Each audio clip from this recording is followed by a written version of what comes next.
আসসালামু আলাইকুম। আজকে সপ অর্থাৎ সপ্তম শ্রেণীর প্রথম অধ্যায় মূলদ এবং অম্লদ সংখ্যা সম্পর্কে আলোচনা। এই মূলদ ও অম্লদ সংখ্যা। তো আমরা প্রথমে অধ্যায়ের অঙ্কগুলো না করে আমরা অধ্যায়ের পূর্বে যে বিষয়গুলো আছে, মানে প্রাথমিক যে খুঁটিনাটি বিষয়গুলো আছে, সেই বিষয়গুলো হচ্ছে আমরা জানার চেষ্টা করব। যখনই আমরা এই বিষয়গুলো ক্লিয়ার একটা ধারণা পাবো, তখন কিন্তু আমাদের অধ্যায়ের অঙ্কগুলো খুবই সহজ এবং আমরা বিষয়গুলো সহজে জানতে পারবো। যদি এটা পুরাতন একটা বই, তো নতুন বই এখন হাতে পাইনি, তো পুরাতন বই দিয়ে আমি ভিডিওটা করছি। আচ্ছা, এখানে আমরা যেহেতু আগের বিষয়গুলো আমরা জানার চেষ্টা করি, চলো আমরা শুরু করতে পারি। বৈচিত্র্যময় প্রকৃতির এই বৈচিত্র্য আমরা গণনা ও সংখ্যার সাহায্যে উপলব্ধি করি। তো পূর্ববর্তী শ্রেণীতে আমরা স্বাভাবিক সংখ্যা, পূর্ণ সংখ্যা ও ভগ্নাংশ সম্পর্কে ধারণা পেয়েছি, যা মূলদ সংখ্যা হিসেবে পরিচিত। এই সংখ্যাগুলোকে দুইটি পূর্ণ সংখ্যার অনুপাতে প্রকাশ করা যায়। সংখ্যা জগতে কিছু সংখ্যা রয়েছে, সেগুলো দুইটি পূর্ণ সংখ্যা অনুপাতে প্রকাশ করা যায় না। এগুলোকে অম্লদ সংখ্যা নামে পরিচিত। এই অধ্যায়ে আমরা অম্লদ সংখ্যার সাথে পরিচয় হয়ে এদের প্রয়োগ সম্পর্কে জানব। তো এখন কিন্তু একটা ক্লিয়ার একটা ধারণা আসে যে তাহলে অম্লদ সংখ্যাটা কি, মূলদ সংখ্যা কি, স্বাভাবিক সংখ্যা কি, পূর্ণ সংখ্যা কি এবং ভগ্নাংশটা কি। এবং এই সম্পর্কে যদি আমরা মানে এই অধ্যায়ে কিন্তু এই বিষয়গুলো আলোচনা। তাই আমরা প্রথমে কি করব, আমরা প্রথমে হচ্ছে এই সংখ্যা সম্পর্কে আমরা একটা ধারণা নিব। আচ্ছা, এখন হচ্ছে মূলদ সংখ্যা, যাকে রেশনালস নাম্বার বলা হয়। রেশনাল নাম্বার, মূলদ সংখ্যা হচ্ছে পি বাই কিউ আকারে কোনো সংখ্যাকে মূলদ সংখ্যা বলা হয় এবং পি কিউ পূর্ণ সংখ্যা এবং কিউ নট ইকুয়াল 0, মানে হচ্ছে পি কিউ বলতে আমরা বুঝি কি, পি হচ্ছে লব এবং কিউ হচ্ছে হর, কিন্তু কিউ এর মান কি হওয়া যাবে না, 0 হওয়া যাবে না। যে এরকম সংখ্যা থাকে তখন আমরা বুঝবো এই সংখ্যাটা হচ্ছে মূলদ সংখ্যা। এই যে পি বাই কিউ আকারে কিন্তু আমরা এখানে কি করা হচ্ছে, প্রকাশ করা হচ্ছে, এবং এটাকে যদি আমরা 1 দ্বারা ভাগ করি তাহলে 3 আসে। এখানে 13 ছিল, 2 দ্বারা ভাগ করলে কিন্তু 6.6ই আসে। আর এখানে 5কে পি বাই কিউ আকারে, মানে পি হচ্ছে এখানে লব এবং হর, এটাকে প্রকাশ করলে কিন্তু 1.66 এরকম সংখ্যা আসে। অর্থাৎ মূলদ সংখ্যার চেনা সবচেয়ে এবং সহজ যে উপায় সেটা হলো যে মানে দশমিকের পর সংখ্যাটি সসীম ধারা, মানে সসীম সংখ্যক অঙ্ক থাকবে, মানে লিমিটেড অঙ্ক থাকবে। এটা হচ্ছে মূলদ সংখ্যা চেনার সবচেয়ে সহজ উপায়। এখন আমরা জানবো হচ্ছে, মানে মূলদ সংখ্যা তো জানলাম, এখন হচ্ছে অমূলদ সংখ্যা সম্পর্কে একটু আলোচনা। যে অমূলদ সংখ্যা বলা হয়েছে রেশনাল নাম্বার বলা হয়, যে সংখ্যাকে পি বাই কিউ আকারে প্রকাশ করা যায় না, যে সংখ্যা পি বাই কিউ আকারে প্রকাশ করা যায় না, যেখানে পি ও কি পূর্ণ সংখ্যা। পূর্ণ সংখ্যা বলতে আমরা বুঝি যে সংখ্যা মানে ঋণাত্মক, ধনাত্মক এবং শূন্য সহ এই সংখ্যাগুলিকে পূর্ণ সংখ্যা বলে, এবং হচ্ছে কিউ নট ইকুয়াল 0, মানে এই হরের মান 0 হওয়া যাবে না। এরকম যদি কোনো সংখ্যা থাকে তাহলে তাকে আমরা বলবো হচ্ছে অমূলদ সংখ্যা বলি। এখানে আমরা যদি √3 যদি আমরা কি করি, রুট করলে এখানে 1.732 ডট ডট ডট ডট অনেক সংখ্যা আসবে। এখন 5কে যদি √5কে যদি 2 দ্বারা যদি আমরা ভাগ করি তাহলে কিন্তু 1.18 ডট ডট অনেক সংখ্যা আসবে। ঠিক একইভাবে মানে যদি এই 7কে যদি √7কে 2 দ্বারা ভাগ করি, তা এরকমভাবে অনেক সংখ্যা আসছে। এর মানে এখান থেকে বুঝলাম যে দশমিকের পর সংখ্যাটি কিন্তু অগণিত থাকে, অসীম সংখ্যা থাকে। অর্থাৎ অমূলদ সংখ্যার চেনার সবচেয়ে সহজ উপায় হচ্ছে, যদি দেখা যায় যে দশমিকের পরে দশমিক সংখ্যাটি পরে অগণিত সংখ্যা, অসীম সংখ্যা থাকে, তাহলে সেই সংখ্যাটি হচ্ছে অমূলদ সংখ্যা। তো আশা করি এটা বুঝতে পেরেছো। কিন্তু এই যে আমার মানে পূর্ণ সংখ্যা, মূলদ সংখ্যা, অম্লদ সংখ্যা, স্বাভাবিক সংখ্যা, ভগ্নাংশ সংখ্যা, এই সম্পর্কে মানে রিয়েল নাম্বার সম্পর্কে আমার একটা ভিডিও রয়েছে, তোমরা প্লে লিস্টে গিয়ে কিন্তু এটা দেখতে পারো। আচ্ছা, এখন আমরা পড়ব হচ্ছে স্বাভাবিক সংখ্যা। স্বাভাবিক সংখ্যাটা কি, এটা কিন্তু আমাদের অধ্যায় শুরুতে ছিল, এই জন্য কিন্তু এগুলো আমরা জানছি। স্বাভাবিক সংখ্যাটা হচ্ছে শূন্য থেকে বড় সকল পূর্ণ সংখ্যা বা ধনাত্মক অখণ্ড সংখ্যাকে স্বাভাবিক সংখ্যা বলে। মানে শূন্য থেকে বড় হতে হবে, মানে শূন্য কিন্তু না, স্বাভাবিক সংখ্যার মধ্যে কিন্তু শূন্য পড়ে না। তাই শূন্য বাদে, এই শূন্যটা বাদে যে বাকি যে ধনাত্মক সংখ্যাগুলো আছে, যেমন 1 2 3 4 5 19 100 700 বা 1000, এরকম অসংখ্য ধনাত্মক যে সংখ্যাগুলো রয়েছে এই সব সংখ্যা হচ্ছে কি সংখ্যা? স্বাভাবিক সংখ্যা। আচ্ছা, এখন আমরা স্বাভাবিক সংখ্যার পরে আমরা জানবো হচ্ছে পূর্ণ সংখ্যাটা কি। দেখো, পূর্ণ সংখ্যা হলো পূর্ণ সংখ্যা কি? পূর্ণ সংখ্যা শূন্য সহ সকল ধনাত্মক ও ঋণাত্মক অখণ্ডক সংখ্যাকেই পূর্ণ সংখ্যা বলা হয়। মানে পূর্ণ সংখ্যাটা হচ্ছে সেটা ধনাত্মক সংখ্যা হতে পারে, ঋণাত্মক সংখ্যা এবং শূন্য। তো আমরা এখানে দেখতে পাই এখানে যে ডট ডট ডট যে -4 -3 -1 মাইনাস মানে -1 এবং 0 1 2 3 4 মানে এখানে অসংখ্য কিন্তু বাম দিকে কিন্তু মানে কি রয়েছে, মানে বাম দিকে কিন্তু অসংখ্য ঋণাত্মক সংখ্যা রয়েছে, এদিকে ডান দিকে কিন্তু অসংখ্য ঋণাত্মক সংখ্যা রয়েছে।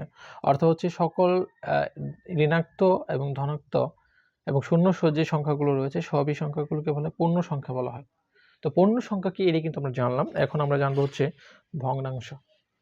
তো ভগ্নাংশ আমরা কিন্তু অবশ্যই জানি, ভগ্নাংশে অবশ্যই লব এবং হর থাকে। আমরা যদি লবকে পি দ্বারা প্রকাশ করি এবং হরকে যদি কিউ দ্বারা প্রকাশ করি, ভগ্নাংশ কি? যে পি বাই কিউ আকারে কোনো সংখ্যাকে ভগ্নাংশ সংখ্যা বলে। অবশ্যই কিন্তু পি বাই কিউ আকারে সংখ্যাটি হতে হবে। তাহলে যেমন ধরো এখানে কিউ নট ইকুয়াল 0 এবং কিউ নট ইকুয়াল 0 এবং নট ইকুয়াল 1, মানে কিউ এর মানটা 0 এবং এখানে যদি আমি 1 দেই অথবা যদি 0 দিই, দেন দেখো কিন্তু মানটা হচ্ছে না, মানে পি বাই কিউ আকারে কিন্তু আসছে না। সেই ক্ষেত্রে কিন্তু এই দুটো শর্ত রয়েছে যে কিউ এর মান 0 এবং 1 হওয়া যাবে না, সেই সাথে কিউ এর অর্থাৎ কিউ দ্বারা কিন্তু মানে কিউ দ্বারা পিটা নিঃশেষে বিভাজ্য হওয়া যাবে না। আমি নিঃশেষে বিভাজ্য কি, ধরো যে আমি লব এবং হর যদি একই মান দেই 1 1 দেই, তাহলে কিন্তু সেটা কিন্তু ভগ্নাংশ হচ্ছে না, 1 আসছে। আমি আগেই বললাম এই বিষয়ে আমার একটা ভিডিও রয়েছে, তোমরা চাইলে এটি প্লে লিস্টে গিয়ে এটা দেখতে পারো। এবং দেখো এখানে এই যে এখানে কি আছে, দেখো 1/2, মানে এর কিন্তু একটা ভগ্নাংশ পি বাই কিউ আকার আছে। এটি কিন্তু 3/2, এখানে আছে কি -5/2, 8/9। এগুলো যদি আমরা সেম এখানে 1/1 থাকতো তাহলে কিন্তু এটা ভগ্নাংশ হতো না। এই যে পি বাই কিউ আকার আছে এবং কিন্তু আমার শর্ত কি, আমার হরের মান 0ও নেই 1ও নেই এবং আরেকটা হচ্ছে লব এবং হর একই মান না, তাহলে সংখ্যাটি কি হবে? তাহলে সংখ্যাটি হচ্ছে ভগ্নাংশ সংখ্যা হবে। তো এই ভগ্নাংশ সংখ্যা সম্পর্কে এবং আরো যে সংখ্যা সম্পর্কে বললাম এগুলো হয়তো তোমরা বুঝতে পেরেছো। তো এখন আমরা জানবো হচ্ছে বর্গ এবং বর্গমূল সম্পর্কে, বর্গ এবং বর্গমূল। তো এর আগে আমরা একটা বিষয় একটু জানি, বর্গটা কি।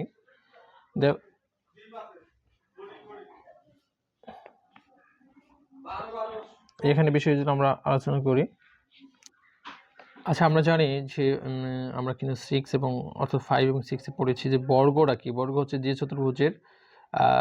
চতুর্ভুজের প্রত্যেকটা বাহু সমান এবং কোণগুলো সমকোণ, তাকে কিন্তু আমরা বর্গ বলি। তো বর্গের অর্থাৎ আমরা জানি যে চতুর্ভুজের প্রত্যেকটা বাহু সমান এবং কোণগুলো সমকোণ, তাকে বলা হয় কিন্তু বর্গ বলা হয়।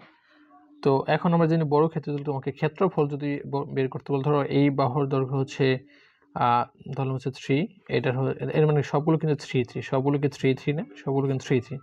অর্থাৎ তোমাকে যদি বড় ক্ষেত্রে ক্ষেত্রফল বের করতে বলে তাহলে আমরা কিন্তু এভাবে লিখি, বড় ক্ষেত্রে যদি ক্ষেত্রফল বের করতে বলে তখন আমরা লিখি হচ্ছে বাহু কি, বাহু গুণন বাহু, বাহু গুণ কি লিখি আমরা, বাহু গুণ বাহু লিখি। অর্থাৎ এখান থেকে তাহলে বাহুর মান যদি 3 হয় তাহলে 3 × 3, তাহলে গুণ করলে কত আসে, 3 3 9। এটা কিন্তু আমরা কি পেলাম, অর্থাৎ এই যে বর্গটা আছে মানে এই সব দিকে যদি আমরা কি করি, এই বাহুগুণ করলে কিন্তু আমরা এই বড় ক্ষেত্রে ক্ষেত্রফল পাচ্ছি। অর্থাৎ এখন এই 9-এর যদি আমরা কি করি, 9-এর যদি উপরে যদি বর্গমূল চিহ্ন দেই, মানে তাহলে কিন্তু 9-এর কি আসবে, 9-এর বর্গ করলে 3 আসবে। অর্থাৎ এখন আমরা কিন্তু বইয়ের মধ্যে যাই যে বিষয়টা কি আলোচনা আছে। দেখো, বর্গ একটি আয়ত, যার বাহুগুলো পরস্পর সমান। বর্গের বাহুর দৈর্ঘ্য যদি ক হয়, আমি ক এর 3 ধরে নিয়েছিলাম, ক একক হলে বর্গক্ষেত্রের ক্ষেত্রফল হবে যে ক গুণন ক। আর একে আমরা কি লিখতে পারি, ক স্কয়ার লিখতে পারি, মানে এই ক উপর স্কয়ার দিতে পারি। তো বিপরীতভাবে বর্গক্ষেত্রের ক্ষেত্রফল ক স্কয়ার, মানে এখন যদি বিপরীত হয় বর্গক্ষেত্রের ক্ষেত্রফল ক স্কয়ার বর্গ একক হলে এর প্রতিটি বাহুর দৈর্ঘ্য হবে ক একক। ঠিক দেখো এখানে 1 2 3 1 2 3 সকল দিকে কিন্তু সমানভাবে কিন্তু কি দেওয়া হচ্ছে, মানে 3টা এদিকে 3টা এদিকে, অর্থাৎ লম্ব বরাবর এবং হচ্ছে আমরা যদি দৈর্ঘ্য বরাবর, এখানে লম্ব দৈর্ঘ্য আসলে নাই, এখানে হচ্ছে যদি আমরা এটা হচ্ছে কলাম, এটা হচ্ছে অর্থাৎ সারি। যদি আমরা দেখতে পাই কিন্তু দুদিক দিয়ে সমান রয়েছে। অর্থাৎ চিত্র থেকে আমরা 9টি মার্বেলকে আমরা কি করেছি, 9টি মার্বেলকে বর্গাকারে সাজানো হয়েছে এবং সমান দূরত্বে প্রতিটি সারিতে 3টি সারিতে মার্বেল সাজানো আছে এবং মোট মার্বেলের সংখ্যা হচ্ছে 3 × 3, মানে এখানে এদিকেও 3 এদিকেও 3, অর্থাৎ 3 × 3, এই 3 কে আমরা 3 স্কোয়ার লিখতে পারি, গুণ করলে এখান থেকে 3 কে 9 হয়। এখানে প্রত্যেক সারিতে মার্বেলের সংখ্যা এবং সারির সংখ্যা সমান, মার্বেলের সংখ্যা সারির সংখ্যা সমান, তাই চিত্রটি কি হয়েছে, বর্গাকৃতি হয়েছে। ফলে 3 এর বর্গ হচ্ছে কত, 3 এর বর্গ হচ্ছে 9 এবং 9 এর বর্গমূল হলো 3। এখন আমাদের একটা সংজ্ঞা আছে, যে সংজ্ঞাটা দেখা গেল যে কোনো সংখ্যাকে সেই সংখ্যা দ্বারা গুণ করলে যে গুণফল পাওয়া যায় সেটা ওই সংখ্যার বর্গ বলা হয় এবং সংখ্যাটির গুণফলের বর্গমূল। তো আমরা এখন জানি কোনো সংখ্যা, আমরা ধরে নিলাম সংখ্যাটি হচ্ছে আমরা সংখ্যাটি হচ্ছে 4। এখন কোনো সংখ্যা মানে এই 4কে যদি আমরা 4 দ্বারা গুণ করি, তাহলে দেখো এখানে আমরা এইভাবে লিখতে পারি না, 4 স্কোয়ার, মানে এখানে 2টা আছে, এখন গুণ করে কি আসে, 16 আসে। তাহলে কি কোনো সংখ্যাকে সেই সংখ্যা দ্বারা গুণ করলে যে গুণ ফলটি পাবো সেটা হচ্ছে কি, বর্গ। অর্থাৎ আমরা 4-এর যদি করি বর্গ করলে আসে কত, 16 আসে। এখন বর্গমূল হচ্ছে এই যে গুণফল পেলো, গুণফলের বর্গমূল। আচ্ছা এখন দেখো এই যে গুণফল কত, 16, এটুকু আমরা বর্গমূল চিহ্ন দিই, তাহলে দেখো এখন কত আসবো, অর্থাৎ 16কে বর্গ করলে 4। এখন আমরা সহজে একটা ভাষায় বুঝতে পারি যে বর্গটা আসলে কি, মানে বর্গ তো বুঝলাম, বর্গ হচ্ছে কোনো সংখ্যাকে সেই সংখ্যা দ্বারা গুণ করলে যে গুণফল পাওয়া যায় সেটা হচ্ছে বর্গ। আর বর্গমূল হচ্ছে, অর্থাৎ বর্গমূল হলো অর্থাৎ বর্গ সংখ্যার যে মূল সংখ্যা, এই বর্গ সংখ্যার মূল সংখ্যা কত, 4, বা ভিত্তি সংখ্যা কত, 4, অর্থাৎ 4ই হচ্ছে সেই সংখ্যার কি, বর্গমূল সংখ্যা। আবার একটু বলছি, কবি এই বর্গ এবং বর্গমূল সম্পর্কে একটু অনেকের মধ্যে একটু মানে সমস্যা হয়। বর্গ হচ্ছে কোনো সংখ্যাকে সেই সংখ্যা দ্বারা গুণ করলে যে সংখ্যা পাওয়া যায় সেটা হচ্ছে বর্গ, আর বর্গমূল হলো, অর্থাৎ বর্গমূলটা হলো অর্থাৎ বর্গ সংখ্যার মূল সংখ্যা বা একক সংখ্যা, মূল সংখ্যা বা বেদ সংখ্যা যেটা, সেটা হচ্ছে বর্গমূল। মানে বোঝার জন্য বললাম এভাবে। আচ্ছা তাহলে কিন্তু আমরা কি বললাম, যে বর্গ এবং হচ্ছে বর্গমূল সম্পর্কে ধারণা পেলাম। এখানে আরেকটা দেখো উদাহরণ দিচ্ছি, এখানে দিচ্ছে কি, এখানে এই যে আমরা বলছিলাম যে কোনো সংখ্যা সেই সংখ্যাতে গুণ করলে যে সংখ্যা পাওয়া যায় সেটা হচ্ছে ওই সংখ্যার বর্গ এবং সংখ্যাটির গুণফলের বর্গমূল। এখানে 4কে আমরা কিভাবে লিখতে পারি, 22 লিখতে পারি, আর 2কে এখানে 2 আছে করে 2টা, তাহলে 2 স্কোয়ার, 2 স্কোয়ারকে গুণ করলে আবার 4 আসে, 4। এখন যদি 2 এর বর্গ হলো 4 এবং 4-এর বর্গ হচ্ছে কি, মানে 4-এর বর্গমূল হলো 2, 4-এর যে বর্গমূল এটা হলো কত, 2। মানে ওরা এভাবে করছে। এখানে যদি আমরা কি করি, 4কে যদি কি করি ভাঙাই, তাহলে 2 × আমরা 2 পাই, 2 × 2 পাই। এখানে 2 আছে করে 2টা, গুণ আকারে আছে স্কোয়ার হবে, এই যে 2 স্কোয়ার। এখন এখানে 2 স্কোয়ার মানে কি, এখানে 4, 2 স্কোয়ার মানে কি এখানে 4। এখন যদি এর মানে কি বুঝলাম, 2 এর মানে 2 এর বর্গ সংখ্যা কত, 4, ঠিক না? এখন যদি 4 এর যদি আমরা বর্গমূল করি, বর্গমূল করলে কিন্তু কি আসবে, 2 আসবে। এটা এখানে বোঝানো হচ্ছে। আচ্ছা এখন আমরা হচ্ছে পরের পৃষ্ঠা যাই। এখন পরের পৃষ্ঠা আছে কি, যে পূর্ণবর্গ সংখ্যা। আমাদের কিছু পূর্ণবর্গ সংখ্যা সম্পর্কে ধারণা থাকতে হবে। সেটা হচ্ছে যে বর্গের বাহুর দৈর্ঘ্য, ধরো একটা বর্গের বাহুর দৈর্ঘ্য যদি 1 হয়, বা 2, 3, 4, 5, 6, 7, 8, 9, 10, 11 এবং অসংখ্য সংখ্যা হতে পারে, এ হতে পারে, বি, সি, যে কোনো কিছু হতে পারে। আর হচ্ছে বর্গের ক্ষেত্রফল। দেখো এখন 1কে যদি আমরা কি করি, বর্গ করি, দেখো 1কে যদি বর্গ করলে 1 × 1 গুণ করলে কি হবে, এই 1 গুণ করলে কিন্তু 1ই আসে। অর্থাৎ এভাবে লিখছি, আমরা এভাবে লিখতে চাই, দেখো লেখছে একভাবে ছিল যে আমরা এই 1কে যদি কি করি, 1কে যদি বর্গ করি আমরা কিভাবে লিখতে পাই, 1 × কত 1, এর মানে আমরা কি, এখানে 1 আছে কত, 2টা, তো 1 স্কোয়ার, এটা করলে কি আসবো, 1ই আসবো। অর্থাৎ আমি 1 উপর যতই তার পাওয়ার থাকুক তার মান কিন্তু 1 আসে। ঠিক একইভাবে ধরো 2কে যদি আমরা করি, 2 একটা বর্গ সংখ্যা, ধর 2 আমরা করলে 2 × কত, 2, এটা করলে 2 স্কোয়ার, তাহলে কত আসবে, 2 দুগুণে 4, আর 3কে করলে 3 × 3, তাহলে 3 স্কোয়ার, তাহলে হচ্ছে 3 × 9, আর 4 কে করলে আমরা আসবো হচ্ছে 4 × 4 করলে 4 স্কোয়ার, 4 4 কত 16। আমরা এভাবে কিন্তু আমরা ধরো যে অসংখ্য সংখ্যা আনতে পারি। সেটা যদি ধরো এখানে যদি বি এ দেই তাহলে কি হবে a × a স্কোয়ার করলে কি হবে, অর্থাৎ এটার বর্গ সংখ্যা কিন্তু হচ্ছে, এটার বর্গ কিন্তু a স্কোয়ারই। দেখো তাহলে আমরা কি বুঝলাম, এভাবে কিন্তু অসংখ্য সংখ্যা আমরা আনতে পারি। তাহলে বর্গ সংখ্যাগুলো কোনগুলো, অর্থাৎ মানে যেগুলো যে বর্গ সংখ্যা অর্থাৎ বর্গ যে আছে সেই সংখ্যাগুলো আমরা কিভাবে বলি, এইগুলোকে বলা হয় এই যে 1 4 9 এরপর হচ্ছে 16 বা স্কোয়ার, এভাবে আমরা যদি আনতে পারি 5 বর্গ 25, এই সংখ্যাগুলো হচ্ছে পূর্ণবর্গ সংখ্যা। এখন আমরা বুঝি, দেখো এখানে 1 এর বর্গ করছে 1 × 1 করলে কি হয়, আমরা 1 স্কোয়ার লিখতে পারি, করলে 1 আসে। 2 × 2 2 স্কোয়ার 4 আসে। 3 × 3 গুণ করলে 3 স্কোয়ার 9 আসে। 5 × 5 গুণ করলে কত 5 স্কোয়ার 25 আসে। 7 করলে 7 7 49 আসে। এই করলে a স্কোয়ার আসে। অর্থাৎ এখান থেকে একটা ক্লিয়ার একটা বিষয় আসে যে আমরা দেখো যে 1 4 9 25 49 সংখ্যাগুলোর বৈশিষ্ট্য হলো যে এগুলোকে অন্য কোনো পূর্ণ সংখ্যার বর্গ হিসেবে প্রকাশ করা যায়। মানে এগুলো কি, এগুলো আমরা কি করতে পারি, অন্য সংখ্যার পূর্ণবর্গ হিসেবে প্রকাশ করা যায়। অর্থাৎ 1 4 9 25 এবং 49 সংখ্যাগুলো পূর্ণবর্গ সংখ্যা। মানে পূর্ণবর্গ কেন সংখ্যা, মানে ধরো যে আমরা যদি 25কে ধরো এখানে 16, আমরা যদি 16কে যদি আমরা ধরো বর্গমূল করি তাহলে কিন্তু একটা 4 আসছে। 4টা কি একটি পূর্ণবর্গ সংখ্যা না, 4 একটি কি পূর্ণবর্গ সংখ্যা। অর্থাৎ এখানে কি হতে পারে 25 হতে পারে, 25কে করলে আমরা কি 5 আসে। তো 4কে করলে কিন্তু আমরা কত আসছে, 4কে করলে কিন্তু 2 আসছে। এভাবে যদি 9কে করলে কি আসছে, 9কে করলে কিন্তু 3 আসছে। এইগুলো মানে কি, এগুলো সবই কি পূর্ণবর্গ একটা সংখ্যা।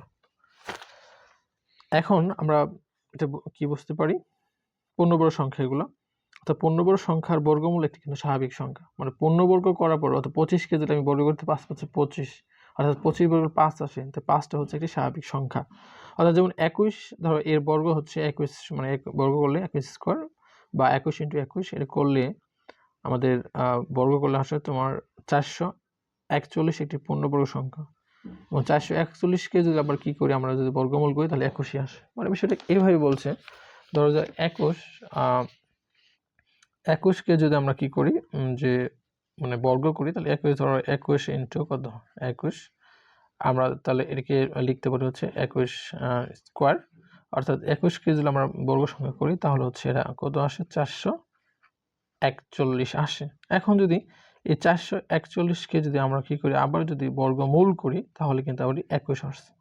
তাহলে 21টা কিন্তু আমরা কি, 21টা হচ্ছে একটা স্বাভাবিক সংখ্যা। আর 21টা কি একটা স্বাভাবিক সংখ্যা, অর্থাৎ একটা বর্গমূল করে যে সংখ্যাটি পাওয়া যায়, মানে এই যে 441 যে আমি বর্গমূল করলাম যে সংখ্যাটি পেলাম সেটা হচ্ছে, এটা হলো স্বাভাবিক সংখ্যা। আর এটা হলো পূর্ণবর্গ সংখ্যা। এটা হলো কি সংখ্যা, পূর্ণবর্গ সংখ্যা। আচ্ছা, তাহলে পূর্ণবর্গ সংখ্যার হচ্ছে এই যে স্বাভাবিক সংখ্যা, এটা হলো কি সংখ্যা, স্বাভাবিক সংখ্যা। হ্যাঁ, ঠিক আছে।